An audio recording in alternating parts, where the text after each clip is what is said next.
messieurs, bonsoir, bienvenue à cette édition d'information dont je me fais le plaisir de vous présenter rapidement les titres qui vont dominer ce journal. Les commerçants du secteur de la friperie frappés par la mesure gouvernementale qui suspend la vente de ces habits sur toute l'étendue du territoire national. Ces commerçants ne savent plus sur quel pied danser. Et puis nous parlerons également dans cette édition d'information des conditions de vie difficiles au quartier Milon dans le 5e arrondissement derrière la base de l'OPT à Libreville. Voici donc ce qui va constituer l'essentiel de votre édition d'information. Une fois de plus, à toutes et à tous, bonsoir. La mesure prise par les autorités gabonaises sur la suspension de la vente de la friperie communément appelée Mutuki est sujet à critique au milieu des commerçants qui ne savent plus sur quel pied se tenir. Les détails dans ce reportage de Ortega Otonzogo et Floris Mapango pour le compte de la rédaction de Télé Hermon. Suivant. Interdiction aux commerçants d'exercer leur activité sur le territoire national, une décision prise par la municipalité suite à l'augmentation des cas testés positifs au Covid, met en mal les concernés déçus. Ça vraiment, nous sommes étonnés parce que c'est un pays que s'il y a un matin arrivé, il y a une nouvelle nouvelle. Il n'y a pas les choses qui sont stables comme les autres pays. Hein? On réveille un matin, on annonce une annonce brutale sans l'investir. Le père, le mère de famille, on a un loyer à payer, on a les enfants à la maison à s'occuper. On nous a dit, on a interdit les Mutuki jusqu'à nouvel ordre. À cause du fait qu'ils n'ont pas été prévenus, ces derniers demandent une indulgence auprès de l'État gabonais afin de leur permettre d'évacuer leurs dernières marchandises. Il n'y a que les Mutuki qu'on dit qu'il y a beaucoup de monde. Mais pourquoi pas nous aider de mettre les mesures barrières sur notre commerce? Tout le monde, chacun a été de mettre les mesures barrières dans son commerce. On devait un matin, on dit qu'on arrête les Mutuki, sans même nous imprévu, sans même nous a donné quand même quelque chose de poche, même pour garder d'abord les familles 1 semaine, 2 semaines avant. Hein? C'est les choses qui n'est pas bonnes. Il y a des choses que quand tu piques toi-même, ça te fait mal, ne pique pas ça l'autre, parce que ça va aussi faire l'autre de mal. Même vous, il a demandé l'État qu'il venait qu'à nous aider, parce que ça, c'est pas. Corona, là, c'est une maladie de tous les pays, tout le monde entier. C'est pas seulement dans le Gabon ou c'est une maladie de tout le monde entier. S'il y a une chose à faire, on fait ça, on fait aussi bien. On ne fait pas seulement une personne, on laisse les autres. S'il y a une chose à faire, on fait à tout le monde. Parce que seulement nous-mêmes, nous, celles qui est pénalisée là, je ne sais pas quoi qu'on doit faire. On n'a pas une autre activité à faire. On n'a même pas l'argent à la main pour dire maintenant, bon, on change maintenant, vend les oignons, on vend les tomates, il n'y a rien à la main.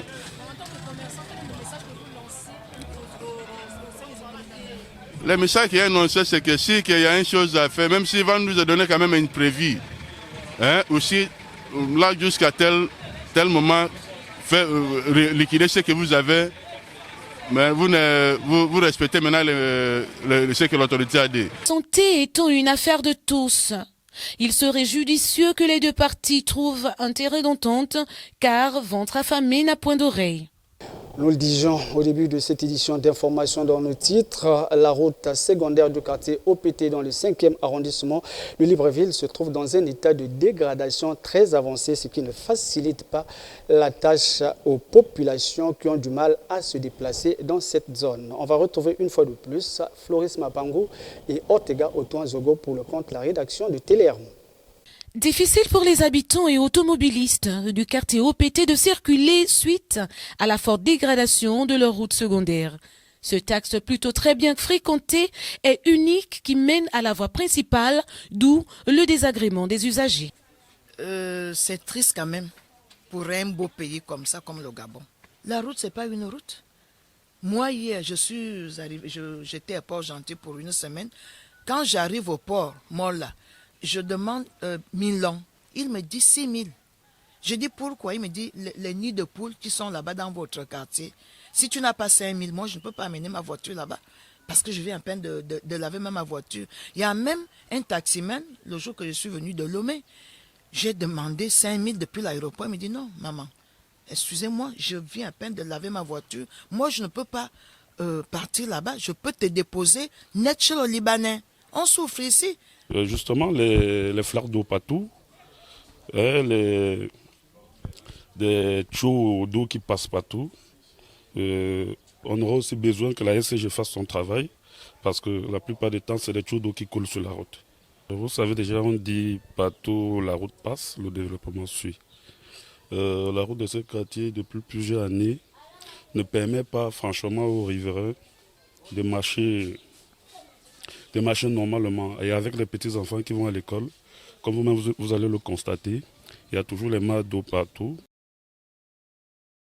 Des flaques d'eau visibles sur cette route causent assez de désagréments pour les riverains soumis à plusieurs gymnastiques, surtout en période pluvieuse. Les populations de cette partie de la zone de Libreville se font entendre en vue d'interpeller les autorités compétentes. Par rapport à cette route, j'en ai déjà été interpellé, c'est vrai, mais je réitère mes déclarations. Nous avons eu une séance de travail au cours de laquelle on nous avait confirmé que la route sera faite. Mais c'est à cause du Covid et des mesures barrières que si cette route est à un retard, c'est tout simplement parce que l'activité économique au Gabon est lente à cause du Covid. Donc voilà pourquoi. Sinon, tout était déjà presque mis en place pour que la route soit réalisée. Les autorités gabonaises feraient mieux de jeter un regard particulier dans un délai raisonnable pour soulager tant soit peu les souffrances des populations.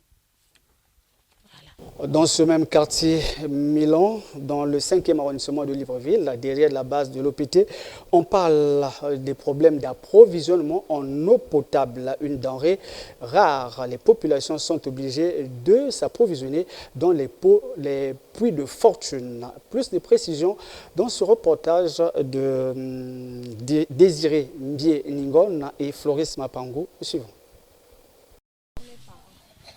Les populations de Million derrière OPT dans le 5e arrondissement de Libreville rencontrent des difficultés en approvisionnement en eau potable.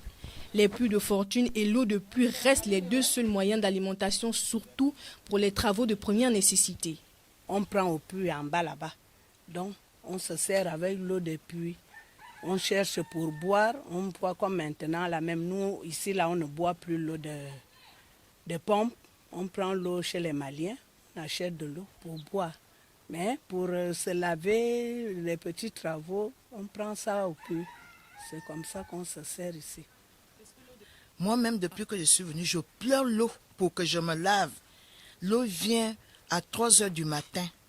Et comme j'ai des locataires, il faut que les locataires puissent de l'eau. Moi-même, quand je puisse 2 seaux d'eau, je peux faire 3 jours avec 2 seaux d'eau. J'ai même un WC dans la chambre. Je n'arrive même plus à aller au WC parce que je ne peux plus verser de l'eau. Pour espérer trouver une goutte d'eau potable, les habitants sont obligés de parcourir des kilomètres. L'eau ici, on va au stade. On prenait de l'eau au stade là-bas, on mettait les compteurs là-bas parce que là-bas, c'est là-bas où il y avait les poteaux. Donc de là-bas, on fait le compteur, on tire avec les tuyaux, on amène ici. Mais souvent, beaucoup de nous là, une comme moi, je n'ai pas d'enfant qui va me arranger le tuyau tout le temps. Donc j'ai abandonné le compteur. Cette situation qui date depuis plusieurs années pourrait trouver des solutions selon le chef du quartier. Nos rêves ou bien nos projets soient réalisés. Tout le monde attend. Je vous assure que j'ai fait le tour de certains quartiers sous-intégrés comme le nôtre, mais c'est déplorable. Je me disais même, mon Dieu, chez moi c'est encore mieux. Oui. Donc on attend. On fait même du pied pour que ce rêve se réalise. Donc j'espère je suis sûr que ça se fera. En ce 21e siècle et pour un quartier situé en plein cœur de Libreville, rien ne pourrait expliquer un tel calvaire. Vivement que les autorités compétentes trouvent des solutions idoines pour soulager la souffrance des riverains. On va poursuivre ce journal, mesdames et messieurs. On va parler cette fois-ci des conditions de transport à Libreville. Augmentation du coût de transport et le saucissonnage des trajets, un sujet à polémique depuis l'apparition de la Covid-19. Les usagers ont du mal à se déplacer et ce qui cause du coup une situation en un point douté qui dépasse le portefeuille des habitants de Libreville. Les détails dans ce reportage de Désiré Mbie Ningon qui était accompagné de Floris Mapango. Suivons. Depuis l'apparition de la pandémie du Covid-19, le coût de transport en commun à Libreville a excessivement augmenté. En effet, que ce soit les taximens ou les clandomènes, les chauffeurs, pour arrondir la recette, sont obligés de procéder au saucissonnage de trajet ou à l'augmentation du coût de transport vu le nombre de passagers à bord. Avant, le tarif, c'était 400 pour venir au lycée et maintenant, là, c'est 500. Et vraiment, nous sommes vraiment dépassés parce qu'ils ont beaucoup augmenté les tarifs et pour nous, ça nous pénalise. Parfois, il y a d'autres qui ne restent pas avec les parents, d'autres parents restent en province et nous qui restons seuls, on fait comment? Ils doivent baisser les tarifs pour nous permettre de payer aussi le taxi pour venir au lycée. Je lance au gouvernement de parler aux gens, aux clandomans, aux taximans, qui doivent baisser le prix. Parce que pour nous, c'est un peu compliqué pour payer le taxi en fait. C'est compliqué. Une accusation qui passe mal aux oreilles des chauffeurs. Normalement, si les autorités pouvaient nous permettre d'augmenter encore une seule place, encore une place, et avec le port des bavettes obligatoires, ce serait une bonne chose. On pouvait rester avec les mêmes prix. Le nombre de places on devait augmenter une seule place. Ça devait nous arranger. 2 places, c'est trop maigre. Puisque les recettes, les carburants, tout est resté pareil. Plusieurs raisons seraient à l'origine de ce changement de tarif selon certains chauffeurs qui parleraient de ligne ou de trajet. En tout cas, j'ai trouvé, normalement le matin, c'est 200 aller-retour. Bon, à partir de midi, c'est l'aller, partant d'ici pour la 2, c'est 300. Mais pour revenir, c'est toujours 200. J'ai un peu demandé aux enseignants, on dit que parce que quand on part là-bas, à midi, c'est difficile de trouver le client pour revenir. Donc on revient le plus souvent à vide. Voilà pourquoi ils ont augmenté à 300 à partir de midi. Le malheur ne venant pas seul, la Covid ou le Corona n'a pas hésité un seul instant de toucher aussi le secteur du transport urbain dans Libreville et ses environs. Voilà, nous sommes presque arrivés à la fin de cette édition d'information, mais avant que de se dire au revoir, on va jeter un coup d'œil à l'étranger. À l'étranger, on va faire un tour en Afrique du Sud avec le vaccin britannique AstraZeneca, efficace à 22% selon une étude menée par un laboratoire sud-africain. Un sujet à controverse dans ce pays. Les autorités du coup ont suspendu la campagne de vaccination. Plus de précisions dans ce reportage de la presse internationale. L'Afrique du Sud fait marche arrière. Les personnels de santé devaient se faire vacciner cette semaine, mais le pays annonce qu'il ne l'utilisera pas pour l'instant. C'est un problème temporaire qui explique qu'on suspende ce vaccin.